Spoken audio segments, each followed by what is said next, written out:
The movie begins with a chilling and mysterious scene. We see a young couple, riding a motorcycle, laughing and enjoying the moment, unaware of the horror ahead. As they zoom down an empty road, suddenly their bike jolts to a stop. Blood begins to spurt out of their bodies as if something sharp just sliced through them. Within seconds, the girl's headless body topples to the ground in a gruesome fall, her head nowhere in sight. Then, out of the shadows, a strange and eerie child slowly approaches. His expression is emotionless, almost haunting. We realize that this child had stretched a nearly invisible iron wire across the road, causing the deadly accident that decapitated the couple. The boy bends down, smearing some of the dripping blood on his fingers, and casually licks it, like it's something familiar to him. Then, without hesitation, he picks up a slingshot and strikes the severed head of the girl, making it roll across the ground. Calmly and coldly, the child collects both of their severed heads and disappears into the distance, leaving behind a trail of horror. The scene then shifts dramatically. We are introduced to a trio of carefree, mischievous friends, Corey, Ander, and Phil. They're laughing and causing chaos in their classroom, clearly not taking anything seriously. But their antics don't go unnoticed. Their professor walks in on them and, fed up, suspends them from school. Yet, the punishment barely bothers them. In fact, they see it as an opportunity to enjoy life even more. Excited, they plan a fun trip to a place called 120 to celebrate their newfound freedom. On their way, their car starts acting up, so they decide to pull into a nearby gas station. Instead of fixing the car right away, they start goofing around again. While they're at it, another car pulls in. It's another group of friends, 3 in number, also heading to the beach. The two groups chat briefly, then go their separate ways. But Corey, trying to be clever, decides to take a shortcut. As they drive deeper into unfamiliar territory, they soon realize they're lost. Eventually, they arrive in a strange, deserted-looking town. The streets are empty, the houses abandoned. There's no one in sight. It feels like a ghost town. Suddenly, as if from nowhere, the townspeople appear. They surround the group, but their presence isn't hostile, it's unnerving, yet oddly welcoming. The town's mayor steps forward with a warm smile, greeting the 3 friends and inviting them in. Confused but intrigued, they follow along. Soon after, Ricky and the other 3 friends also arrive in the same town. They too had tried to take a shortcut and ended up here. The mayor greets them all and explains that a local festival is about to begin. He invites them to be a part of the celebration, and they all agree, charmed by his politeness and the unique situation. They're given rooms at a hotel, and the townspeople treat them like honored guests, offering drinks, food, and warm hospitality. As everyone settles in, the most handsome and charismatic boy in town introduces himself to Kat, one of the girls. With smooth confidence, he flirts with her and invites her for a walk. Flattered and intrigued, Kat agrees. He leads her to a stable on the outskirts of town. There, under the dim light, they talk. He charms her and slowly coaxes her to lie down on the ground. He gently ties a blindfold over her eyes, making it seem like a playful game. But when the blindfold is removed, Kat is horrified. She realizes she's been tied up, her wrists and ankles each bound to a different horse. Before she can scream, the ropes start tightening. She still thinks it might be a joke, until the boy cracks a whip. The horses panic and bolt in different directions, tearing Kat's body apart. Her limbs are ripped from her torso as she screams in agony. Blood splatters, and her lifeless, dismembered body lies abandoned in the stable. Meanwhile, the mayor hosts a grand dinner at his home for all the guests. He casually informs them that Kat is spending the night with the handsome boy, leaving everyone unsuspecting. After the meal, there's music and laughter, and the atmosphere seems festive. Then, we hear the governor speaking to his son. He whispers, "The festival has begun. Now it's your time to shine." His tone is ominous. Later that night, back at the hotel, Neil, one of the guests, is approached by a beautiful girl. She flirts with him, seduces him, and lures him into a private space. As they whisper sweet nothings, she suddenly grabs a pipe and shoves it into Neil's mouth. Before he can react, she pours acid down the pipe. Neil thrashes violently as the acid burns through his insides. His screams echo through the night as his skin melts and his body becomes unrecognizable. It's a slow, horrifying death. The next morning, The remaining guests prepare to leave for the beach. But the governor arrives, reminding them that the festival is about to begin. One of the guests, cocky and annoyed, spits near the mayor and mocks the idea of staying for some cheap local celebration. The mayor is visibly insulted, but keeps his calm.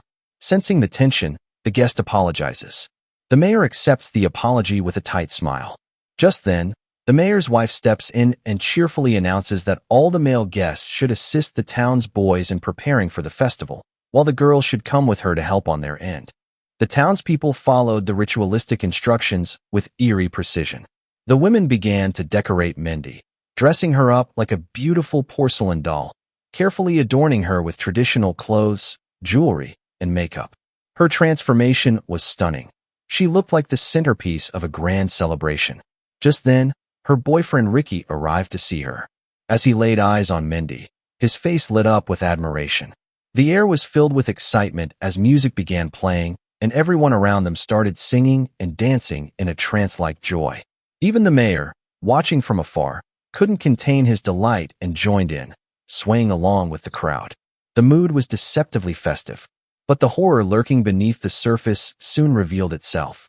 One of the girls gently guided Mindy to stand directly under a massive ceremonial bell.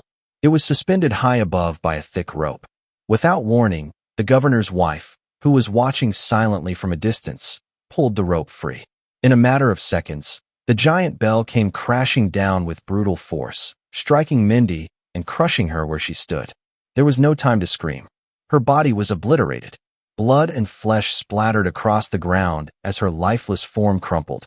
And yet, the reaction from the townspeople was not shock, but jubilation. They clapped and cheered with ecstatic faces, as if witnessing a divine sacrifice. The twisted joy in their eyes said everything. They were feeding off the violence. Ricky, horrified beyond comprehension, tried to run, but the governor's son chased him down like a hunter tracking prey. He caught him with terrifying ease and dragged him back to the ritual site. The townspeople, now in a full frenzy, restrained Ricky. Then, without remorse, they drove a thick spear clean through his torso. Ricky screamed in agony before falling limp, his blood joining Mindy's on the ground. It was a gruesome spectacle. The governor's wife calmly walked over to the pool of blood, dipped her finger in it, and licked it, almost like she was savoring the flavor of their suffering. Meanwhile, Andy, Corey, and Mac were still at the town bar, completely unaware of the horrific events unfolding around them. They chatted, laughed, and tried to shake off the strange vibe of the town, though something deep down told them something wasn't right. Corey expressed unease, saying the place felt off and they should leave soon. Just then, the mayor's wife appeared. She agreed with their concerns in a disturbingly calm tone, almost as if she had been listening the whole time. They began to realize that two of their friends, Kat and Neil, were still missing, and no matter how hard they looked, there was no sign of them anywhere. Worried and suspicious, they made a decision. They would find their missing friends and get out of this town immediately. But before they could act, the governor appeared again. This time, he didn't smile. His face was cold and threatening. He told them flatly that no one could leave until the festival was complete. Andy, sensing danger, put on a calm front and assured him, "Of course, we're not going anywhere. Don't worry." The governor seemed satisfied for the moment. The four friends left the bar and split up, determined to find their missing companions. The truth, however, was more terrifying than they could ever imagine. Inside the bar, the mayor drank with the townspeople, laughing and proclaiming, "We have fought against the injustices committed against us. One day, we will find peace." His words echoed with bitterness, not celebration. Elsewhere, Corey entered a dark, crumbling house during his search. There, he encountered a strange girl, her teeth made of metal, her expression blank. Before he could react, she lunged forward and bit down with full force, mutilating his private parts and killing him instantly in one of the most grotesque deaths imaginable. Mac, on the other hand, was being watched from afar. He was ambushed by a group of townspeople who knocked him unconscious. When he woke up, he found himself strapped to an ancient oil extraction machine. Without mercy, the townspeople began turning the machine. Mac's body was slowly crushed and broken, and his blood was collected into a large glass jar as if it were sacred nectar. By the time night fell, The townspeople had captured Andy and Joey as well. Bound and helpless, they were taken to the town square, where the final part of the festival was about to begin. The governor, now fully immersed in his role, stepped up to the main stage and unveiled the main attraction of the night. A curtain was pulled back to reveal a horrifying sight. Dozens of severed heads lined up neatly. They were the heads of all the tourists who had been slaughtered, including their friends. The townspeople began chanting, dancing, and laughing hysterically. It was like a demonic carnival. Then, the governor turned to Andy and handed him a knife. Coldly, he ordered, "Kill Joey." Andy took the knife in his shaking hands. He slowly walked toward Joey, who stared at him with terrified eyes. But at the last second, instead of stabbing her, Andy turned around and plunged the knife into the governor's son, killing him in a bold act of rebellion. The crowd erupted in chaos. Andy freed Joey, and together, they tried to escape. But the townspeople closed in like wild animals. Just as they were about to be torn apart, the mayor raised his hand and said, "No, these two are mine. I will finish this." He drew a long sword and charged at Andy. The fight was intense. Andy, though wounded and outmatched, fought back with desperation. In a final move, he pulled off the blindfold covering the mayor's eyes, and what happened next was nightmarish. Dozens of insects began crawling out of the mayor's eye sockets. The mayor screamed in agony. Taking advantage of the moment, Andy stabbed him and threatened to gouge out his other eye unless they were allowed to leave. Panicked and defeated, the mayor finally backed off and promised, "You can go, I swear." Andy and Joey jumped onto a bike and rode off into the night. The mayor stood there, true to his word, letting them escape. By morning, Andy and Joey reached the nearest police station and reported everything. A police team accompanied them back to the town to investigate. But when they arrived, what they saw left them stunned. There was no town, no buildings, no people, no trace of what they